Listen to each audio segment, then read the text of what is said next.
Hey everyone, welcome to this week's conversation with Dr. Stephen Nedd about the body and how to fix, protect, or maintain it using outside-the-box alternative solutions. If you're a big fan of the pharmaceutical or surgical approach, you are so in the wrong place, because on this podcast, we're not going to be pushing the conventional medicine methods or way of thinking about health. If you're looking for another way to live longer and healthier, join me, Ron Nedd, and my brother Dr. Stephen Nedd for this week's body chat about the plant paradox. Me? I'm a retired Twin Cities chiropractor currently helping people buy and sell homes in the Tampa Bay and Los Angeles areas. My brother has a thriving chiropractic practice in the Clearwater area of Tampa Bay, Florida. In this podcast, we're going to chat about all sorts of topics related to health, nutrition, exercise, just about everything having to do with the body. You're invited to listen in to our body chat, but don't forget that neither of us is giving you health advice, so don't rush off to do something without either checking with your doctor first or seeing Dr. Stephen Nedd as a patient at his office. Good evening, Steve. Good evening, Ron.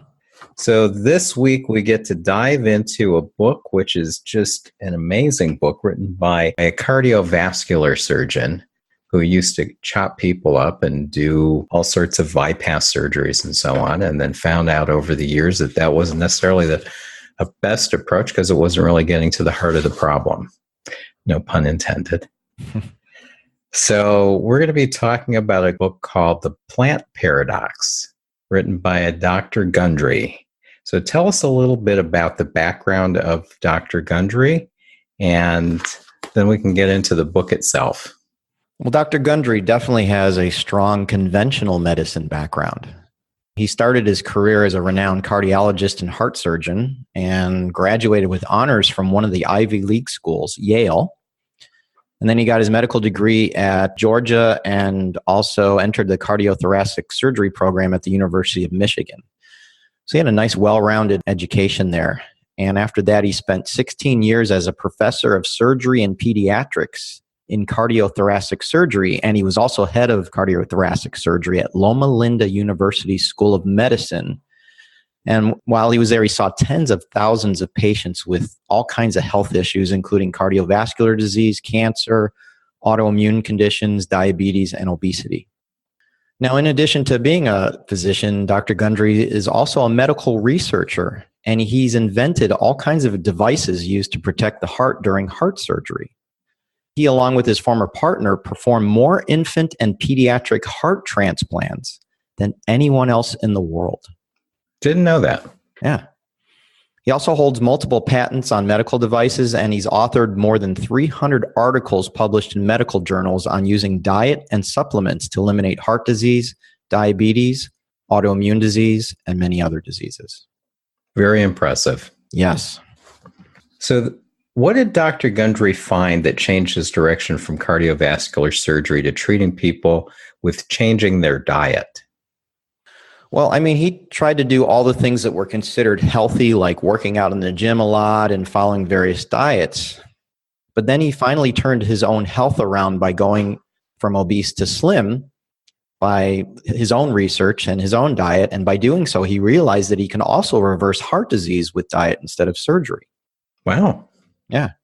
So he ended up stunning his colleagues by leaving his prestigious conventional medical position, and he went on to establish what's called the International Heart and Lung Institute, and within that, the Center for Restorative Medicine, which is located near your neck of the woods in Palm Springs and Santa Barbara, California. Wow. Yeah, it's on either side of me. Mm-hmm. He then wrote the bestseller Dr. Gundry's Diet Evolution, and this described the changes his heart, diabetic, obese, and other numerous patients experienced on his diet plan. And this book is great. It changed the lives of hundreds of thousands of readers, but Dr. Gundry didn't rest on his laurels. He didn't stop there because he wanted to know the real reasons why his diet actually worked. So he used his research skills and he looked at his patients' histories, physical conditions, and specialized lab tests, and noticed that there were these very striking patterns that caused him to tinker with his original diet. And what he was trying to do was find out, well, what caused his patients to be ill and overweight in the first place? And what he really wanted to know is which of the foods on his good list restored their health, and more importantly, which of the bad eliminated foods had been part of the problem in the first place. Okay. And then also he wanted to find other factors other than dietary changes that were also playing a role. So he answered all these questions, and they're all found and culminated in the Plant Paradox book. That's great. So that's how that came about. Yeah. Okay.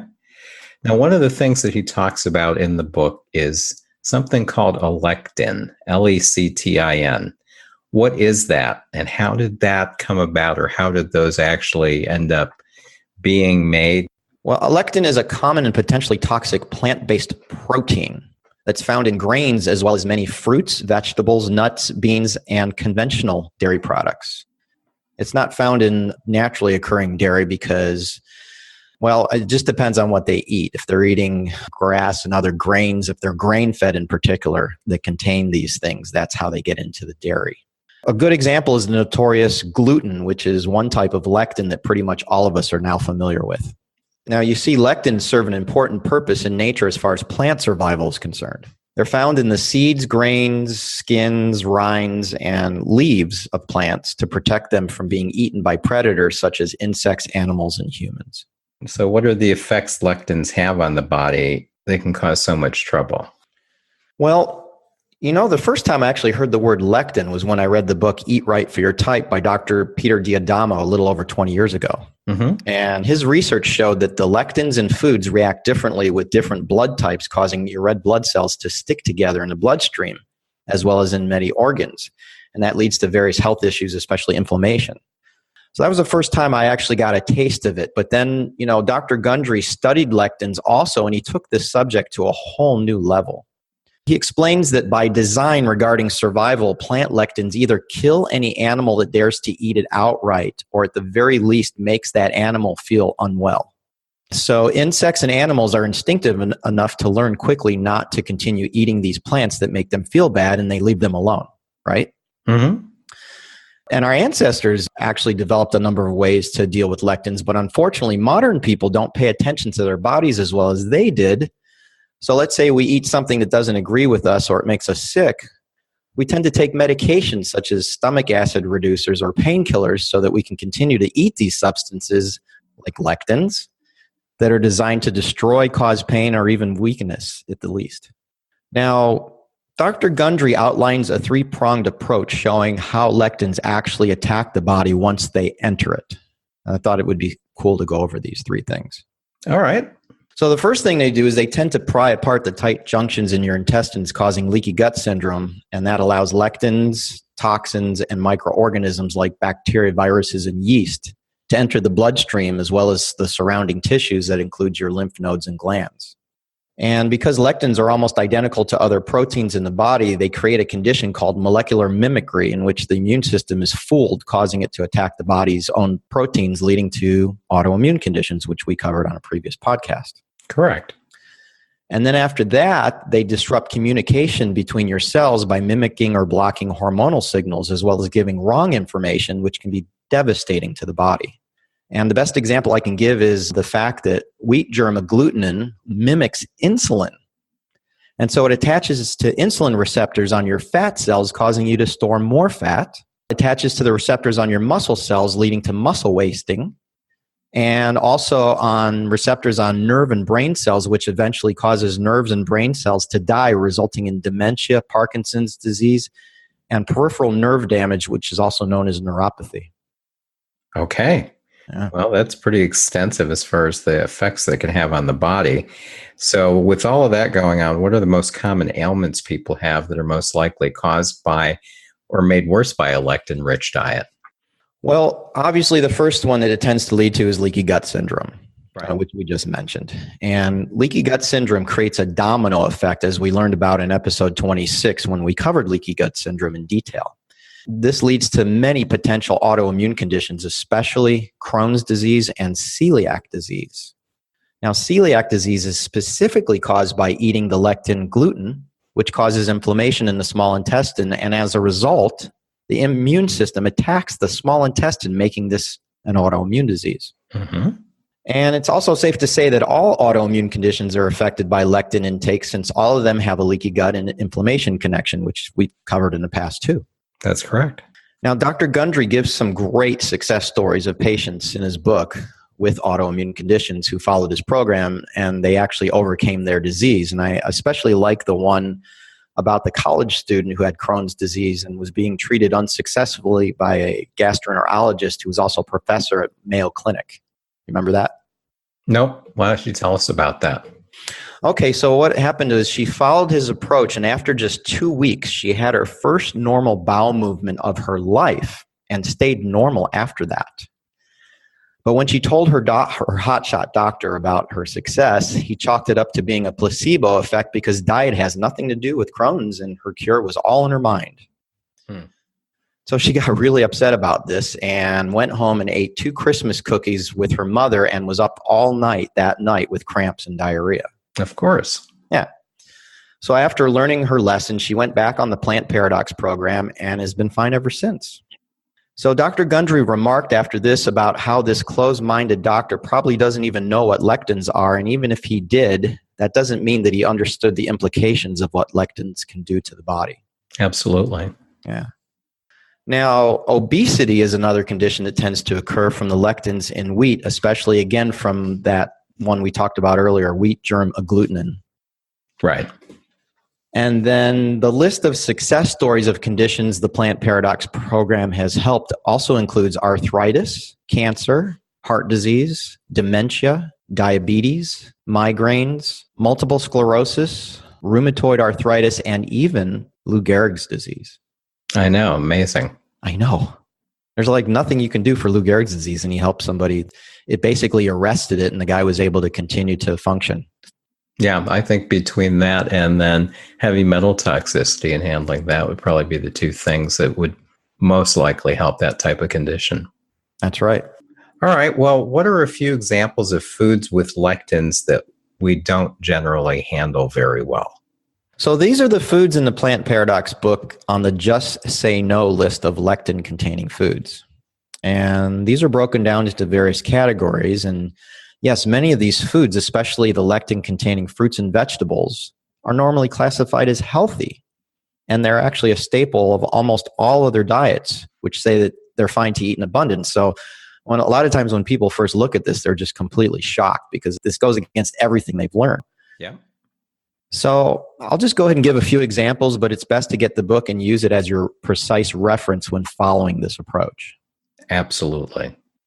So the first category is refined starchy foods, and that would include pasta, rice, potatoes, milk, bread, cereal, sugar, and artificial sweeteners. None of those are too surprising. Even a lot of other diets have people eliminate or reduce their intake of those. That's very true. But then there's vegetables. Okay. So the ones you really need to avoid are what are called legumes, and those include peas, beans, sprouts, lentils, and soy. I'm not real upset about the sprouts part, I hate to tell you, but that was never one of those on my list that gets me excited that I jump out of bed in the morning and go, oh, good, I get to eat some sprouts today. I can handle bean sprouts, but alfalfa sprouts are pretty icky. Yes, that's right. Okay, so those are the legumes. And one thing people don't know, peanuts and cashews are also legumes. That's correct. So that's on the next topic, which is nuts and seeds, which most people think that peanuts and cashews are, but they are legumes. Mm-hmm. And the other nuts and seeds would be pumpkin, sunflower, chia seeds also. Yep. And that's wild because chia is really popular today because they're high in omega-3 fatty acids, but their lectin content outweighs any benefit.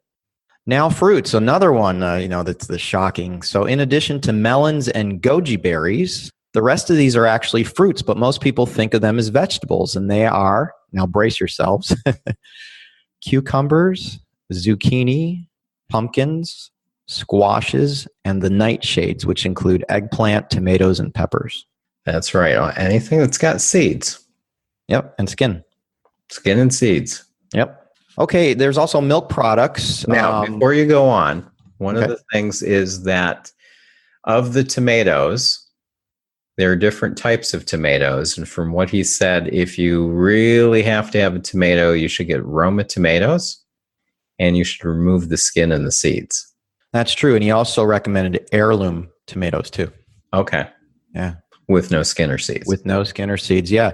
The Italians have gotten it right forever. When they make their pasta tomato sauce, they always take the tomato and put it in boiling water for a short time to help the skin be removed easily, and then they cut the seeds out too. Mm-hmm. Yeah. Okay, and then milk products, in particular cow's milk, yogurt, including Greek yogurt, ice cream, frozen yogurt, and cheeses like ricotta and cottage cheese that are not on the acceptable foods list. So there are actually cheeses that are acceptable too. Correct. And as far as milk and milk products, milk isn't 100% banned. It's a certain type of milk. Are you going to be going into that? Yeah, that would be the non-Southern European cows that contain the protein casein A1. Okay. So is that the bad or the good? That's the bad. Okay. Yep. So we don't want A1. No. We'll leave that for steak sauce. There you So go. for your milk, you want A2. Yes. And that is actually available, even in some just regular grocery stores. And it has to do with the type of cow. There's a specific type of cow that produces the A2 milk. And you're not going to get the lectins like you will in the A1 milk. So it's not you can't have milk or dairy products. It's just you have to stick with the one that's produced by the right type of cows. And make sure the cows are grass-fed and grass-finished. Right. Okay.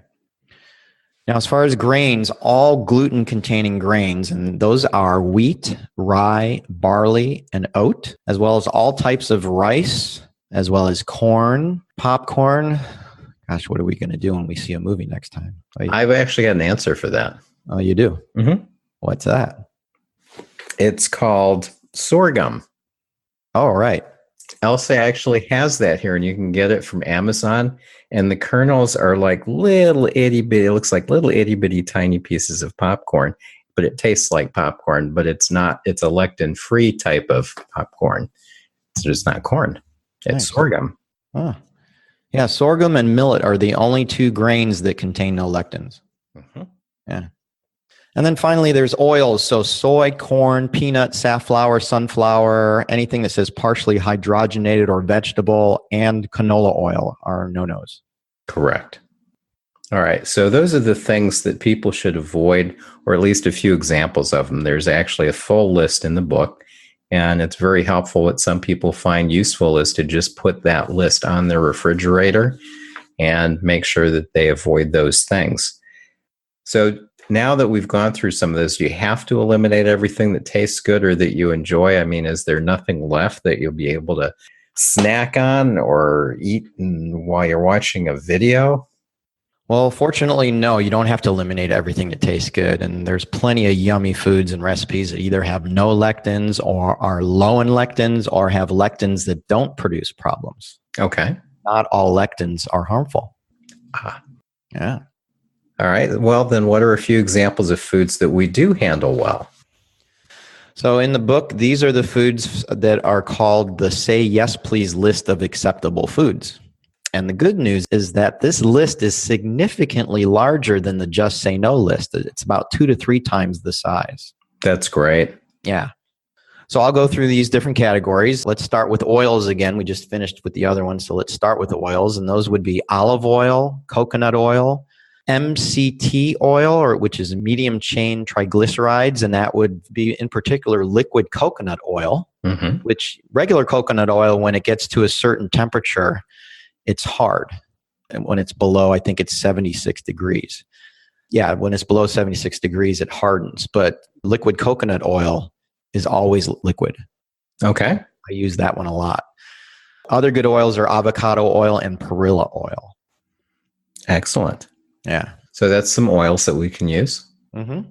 What's cool is the sweeteners that he recommends are ones that we've actually recommended on previous episodes. And that includes number 1, stevia, and one called Just Like Sugar, which is made from chicory root, which also contains inulin, which is a prebiotic and a natural appetite suppressant. And also Lohan and xylitol. Yeah. Very good. I know. We're on the same wavelength as him. This is good. That's right. Yeah. As far as nuts and seeds, his favorite is macadamia nuts. And I remember the first time I ever tried it was when Mom and Dad went to Hawaii and brought some back. And I thought, wow, that's That's pretty awesome. It is. Yeah. And then the other nuts would be walnuts, pistachios, pecans, coconuts, flax seeds, and hemp seeds. Now, here's one I know that you like is olives. And he says all olives are good. So that's pretty awesome. That's right. And here's one that almost everybody's going to be happy about, and that's dark chocolate. But it has to be 72% or greater, and you are allowed 1 ounce a day. So you got to do it in moderation. Right. Pretty much all herbs and seasonings are fair game except for chili pepper flakes, because peppers are on the bad list. Right.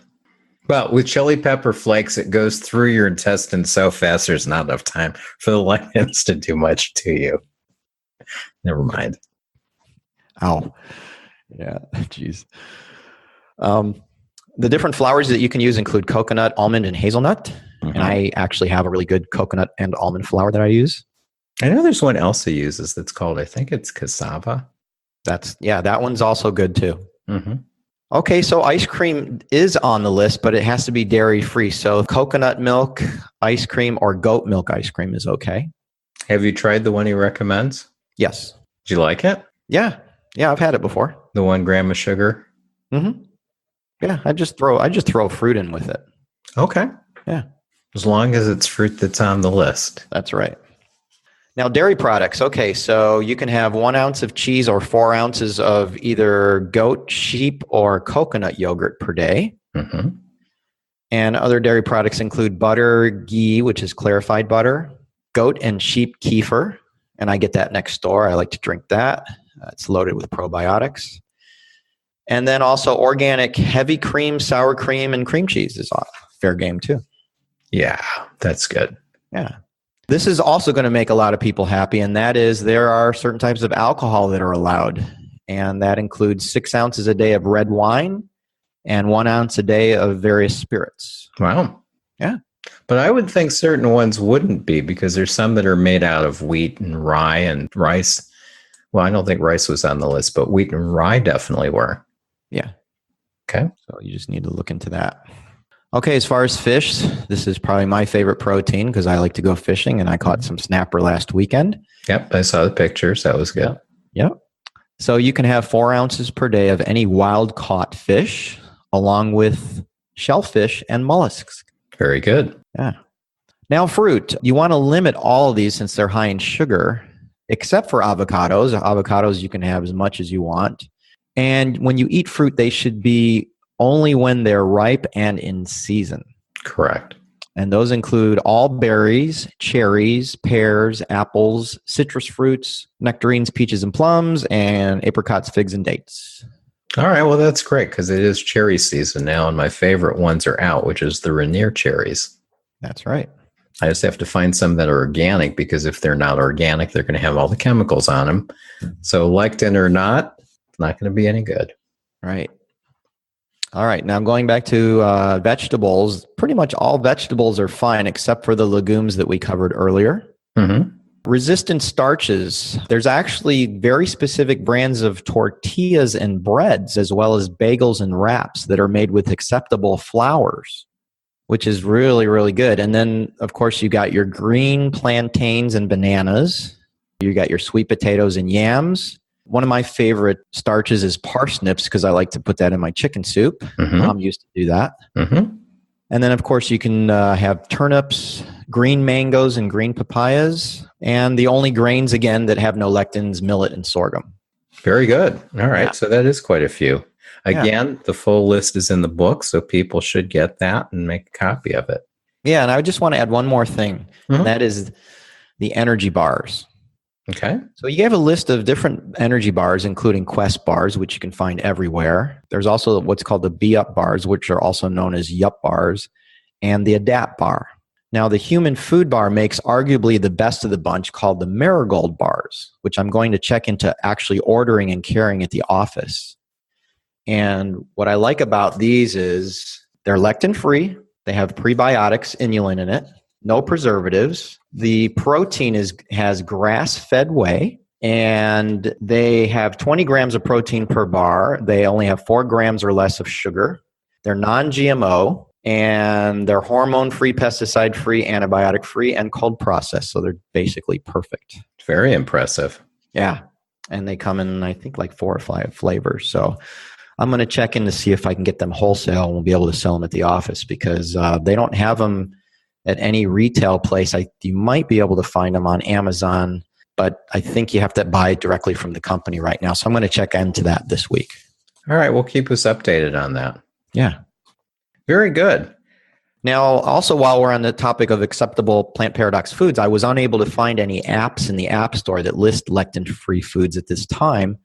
But there's actually a way to download one onto your smartphone home screen, which we can include in our podcast notes. And it's actually the Say Yes, Please list of acceptable foods that we just went over, and it's from the human food bar company that makes the Marigold bars that I just spoke of. Great. Yeah, so when you're out shopping, you have your little list there, and you can check and see which foods are acceptable. Great. All right. We'll definitely need a link for that in the podcast notes. Mm-hmm. What do the bad lectin vegetables have in common? I mean, you went over the fact that you've got the legumes like the peas, and then you've got the nightshades like the eggplant and the tomatoes. So they're 2 different groups, but there is something they have in common. So what is that? That's true. Well, all of the New World plants from the Americas have troublesome lectins that most of mankind has eaten for no more than 500 years, including Native Americans, who, by the way, originally came from Asia. So these plants are new to all of us. Mm-hmm. And these include the nightshades and squashes, as well as the legumes, peanuts and cashews, and sunflower, chia, and pumpkin seeds. Okay.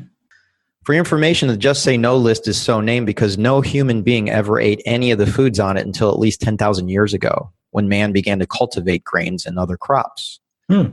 So up to that time, grains, pseudograins, and beans were not part of our forebears' diet. And an example is soybeans, which we started eating about 9,000 years ago, and corn about 7,000 years ago. Now, on the other hand, the ancient foods primarily found on the Say Yes, Please list have been eaten by man for millions of years, which is amazing. Mm-hmm. And the excellent analogy that Dr. Gundry gives about why these newer lectin foods are a problem is that in terms of evolution, getting to know and develop an immune system tolerance to a new lectin within a 10,000 year span is like speed dating. It's just not workable. Right. That was a good analogy. I know. And this also actually clarifies the fact that not all lectins are bad, but it takes a significant amount of time, millions of years, for our bodies to handle and get used to them. Absolutely. And it was very interesting in the book also to see his explanation of what the earlier diet was and why the change came about where grains became a staple in our diet maybe 10,000 years ago. Yeah. It was very interesting. It really does explain a lot. Yeah, it does. All right. So then what does Dr. Gundry suggest people do to reduce or eliminate lectins in their diet other than just watching the 2 lists and making sure you eat what's on the good list and avoid what's on the bad list? Well, he does this by having people follow the 3 phases of his program. So I'm going to go through all 3 of them. Okay. So phase 1 is a 3-day cleanse, also known as a modified fast. And it's highly recommended by Dr. Gundry, but it's not mandatory. So you can actually skip it and go right into phase 2. But just remember, if you skip this, the program will just take a little longer. Okay. And so the benefits of phase 1 are that it helps improve your gut health by restoring the balance of good and bad bacteria, along with dramatically reducing inflammation. It's composed of eliminating a number of foods and making his recommended recipes, along with taking the herbal laxative Swiss Chris, which you can get in any pharmacy or online, and taking various other supplements that he recommends. What I like is he likens this phase to your body being like a garden, and this is the weeding phase, the initial weeding phase. Ah, that's a great description of it. Yeah. So then phase 2 directly follows phase 1 and takes about 6 weeks, since that's about how long it takes for most people to change their ingrained habits and addictions, which is not easy to do quickly, as you probably know. He calls this the repair and restore phase, and this is where you follow to a T the Say Yes, Please list of acceptable foods, and as well as the Just Say No list of lectin-containing foods. Right. And then phase 3, which directly follows phase 2, is where you reap the rewards of the program. And unlike the first 2 phases, this one doesn't have a duration. but instead it's a lifestyle that you stay on indefinitely with the purpose of living longer and healthier. And, one of the things that many studies have found out about people who live the longest is that not only do they restrict their calorie intake typically to about 1,500 calories a day or less, they also dramatically limit their animal protein intake. And so Dr. Gundry understands that this won't work with everyone. So he has 3 alternatives to animal protein restrictions, and I'll go over these right now. Okay. The first one is that you follow the vegan version or the vegan version of the 3-day cleanse from phase 1 each month for 5 days instead of 3. Mm-hmm. Another one is to try he calls intermittent fasting 2 days a week. So he recommends you do it like on Monday and Thursday. And that's where you drastically cut your calories to 500 to 600 calories a day, and then you eat normally the rest of the week. Mm-hmm. You've had experience with that with the HCG diet. Yeah, that was like 3 weeks of cutting it to 500 calories a day. But his is a little bit different, and it's also partly to interrupt your metabolism by going for a certain stretch of time without any food. Yeah, so that's actually the third part, and that's where you go 16 hours without eating. Right. So a good example would be, let's say you eat dinner at 6 p.m. one day, and then the next day you eat brunch at 10 a.m., or let's say you have a late dinner at 8 and then you fast until lunch the next day at noon. Mm-hmm. Yeah. And then also, in addition to these 3 phases, he has what's called the Keto Plant Paradox Intensive Care Program. And this is for people with diabetes, cancer, kidney failure, obesity, Parkinson's, Alzheimer's, or other life-threatening conditions. Okay. And this one's obviously stricter than the other phases, especially since you're eliminating more carbs and protein.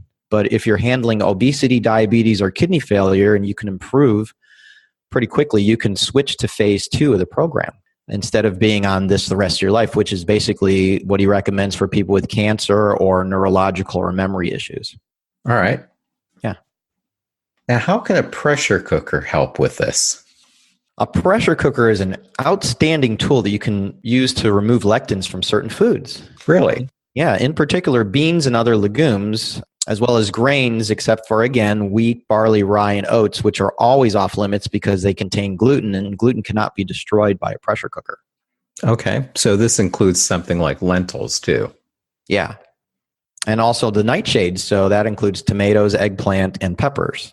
Okay. Yeah. And again, you want to try to remove the seeds and skin first. Right.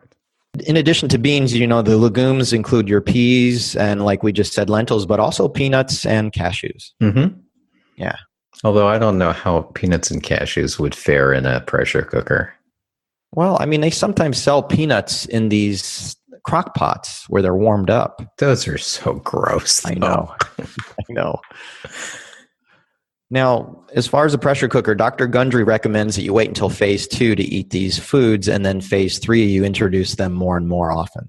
Okay. Yeah, and phase 3, if I remember correctly, there's also this aspect of it where you can start adding in one at a time some of the foods that were eliminated to see what kind of a reaction that the person has. So that you know whether they can adapt to it or adjust to it or eat it, or if they just have to keep it out of their diet. And in some people's cases, foods that they always had reactions to after going through the first 2 phases, if they add it back in phase 3, it isn't causing a reaction anymore. That's right. Yeah, I was really happy to see that you can also use non-GMO corn in the pressure cooker too, because that's part of one of my favorite recipes, the Low Country Boil. Yep, that's great. Yeah. Well, as far as pressure cookers are concerned, I highly recommend the Power Pressure Cooker XL, which you can get at Bed Bath & Beyond. The price is $160, but with that 20% off postcard that they mail out all the time, or which you can download, that brings it down to $128. Very good. Yeah. So that includes cookbooks, measuring cup, steamer tray. And I actually have one myself. And the reason I recommend the largest size, which is 10 quarts, is because you can also cook a whole turkey in it in under an hour. And it comes out amazingly juicy and delicious. And you're a witness to that since I cooked one for us last year when you were in town. That's very true. Yeah. Although it doesn't have that browning that you want to have on a Thanksgiving turkey. So we'll have to figure something else out for that. Now, are there any well-known people that have followed Dr. Gundry's plan? Yes, 3 in particular. So I'm going to start with the singer Usher. Mhm. He used the Plant Paradox program to drop 15 pounds to land a role in the movie Hands of Stone, which I saw.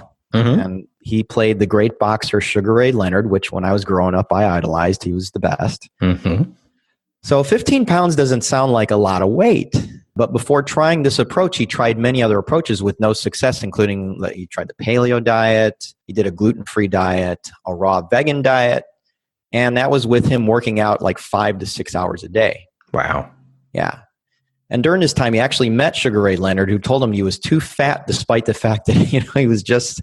He's not a fat guy. He's 7% body fat. Wow. I know.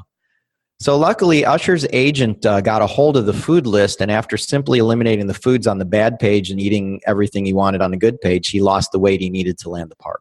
That's amazing. I know. So you said there's 3 of them. That's one. Okay. Second one is the legendary life coach and business strategist, Tony Robbins. Ah, yes. Yeah, so he's been a patient of Dr. Gundry's for years, and his health story is really fascinating, actually. He'd suffered from diabetes, heart disease, and kidney failure to the point that while he was in India, became so ill that he was set up for an urgent coronary bypass surgery. Yeah, so he contacted Dr. Gundry, who told him that he could help him avoid the surgery, which he actually did. Oh, that's great. Yeah. And so leading up to this, Tony was being treated by an Ayurvedic physician out there, and he ate traditional Indian food heavy on rice, legumes, and naan bread, which tend to produce the classic Delhi belly, also known as a beer belly, which he actually had. Mm-hmm. And as you can see, these were loaded with lectins. Mm-hmm. These foods were, recommended by the health gurus around him and were considered healthy.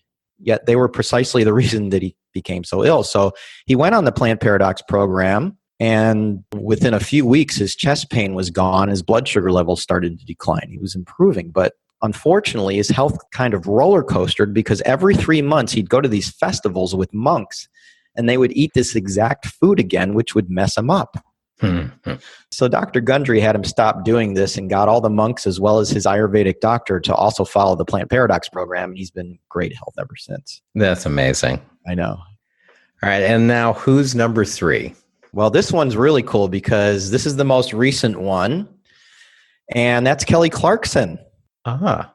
Yeah. In fact, this made the news rounds everywhere this past week, including the Today Show and People magazine. Did it really? Uh-huh.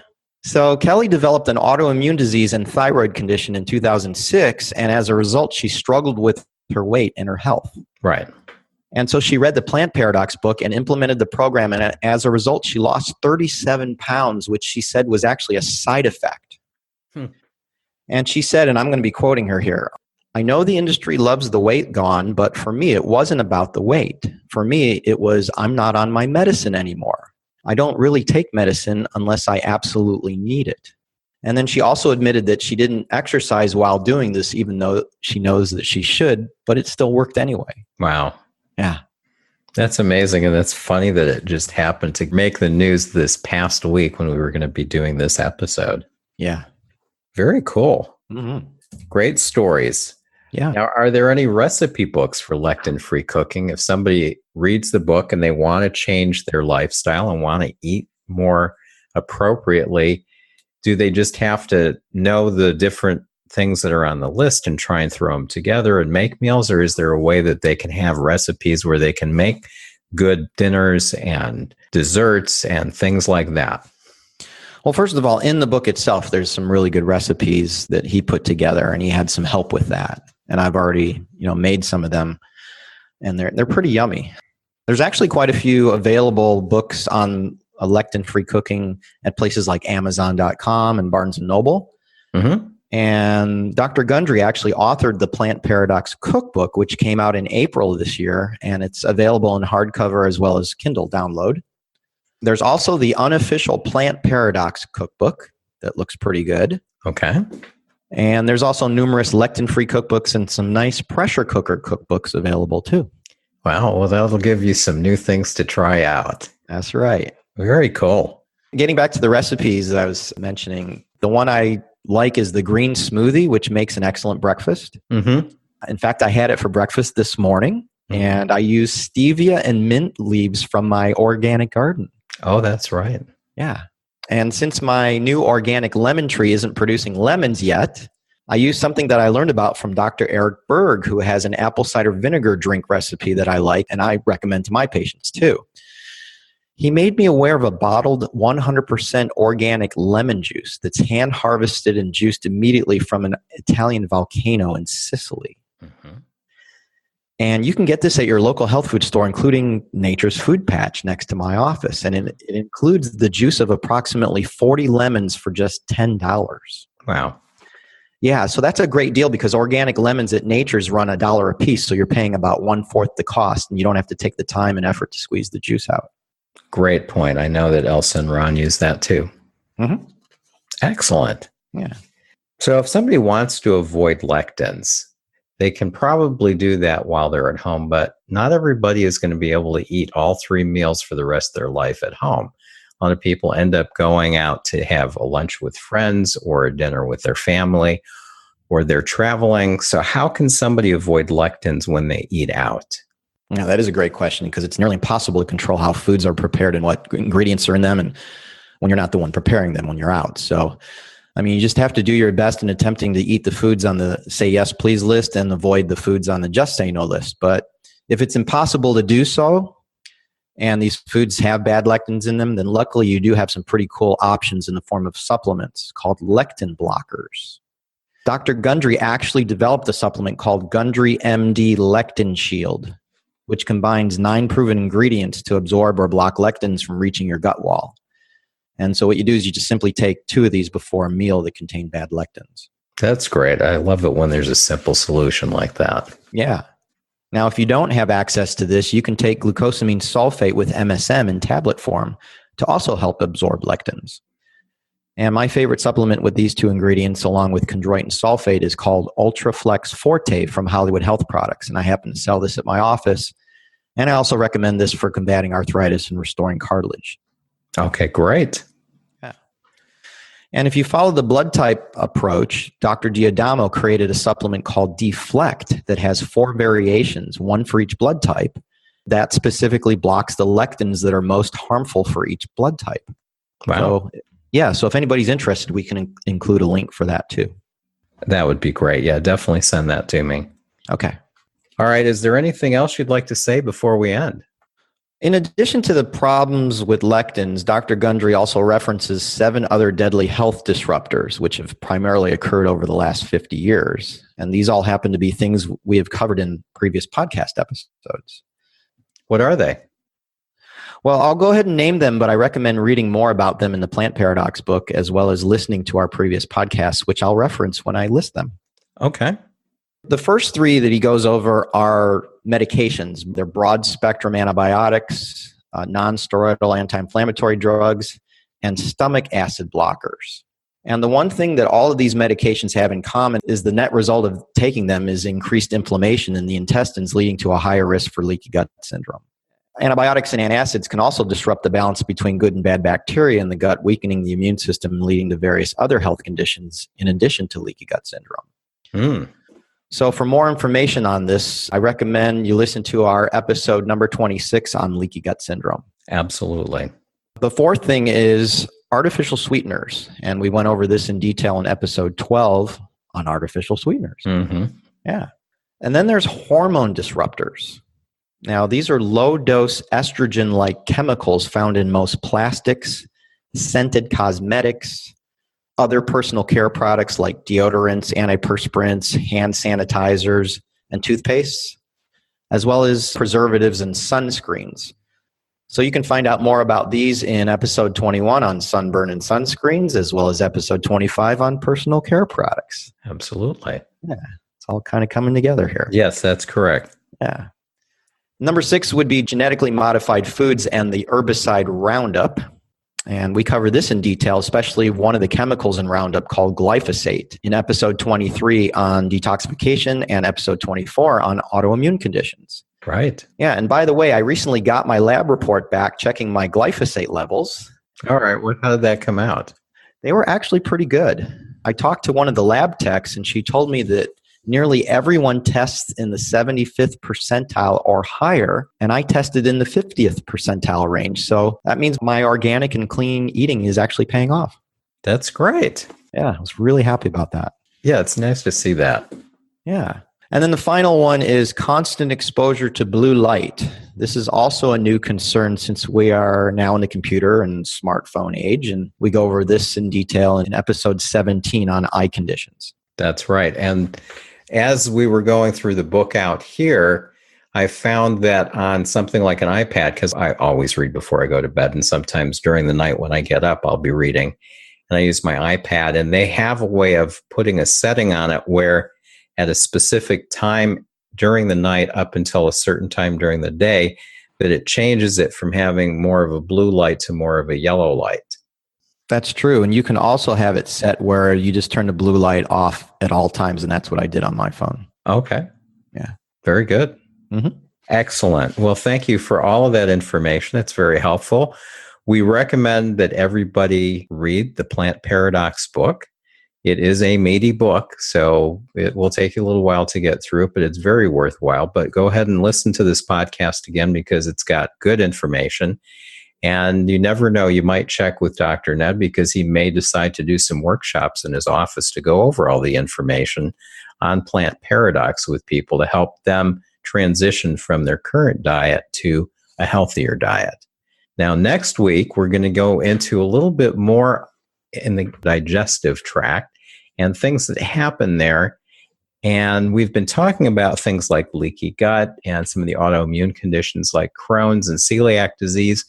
But we're going to be talking about something a little different here. We're going to deal with some conditions, but one of the things we're going to focus on is stomach and stomach acid, because that has a lot to do with how well you digest your foods and whether you're going to get nutrients out of what you're eating.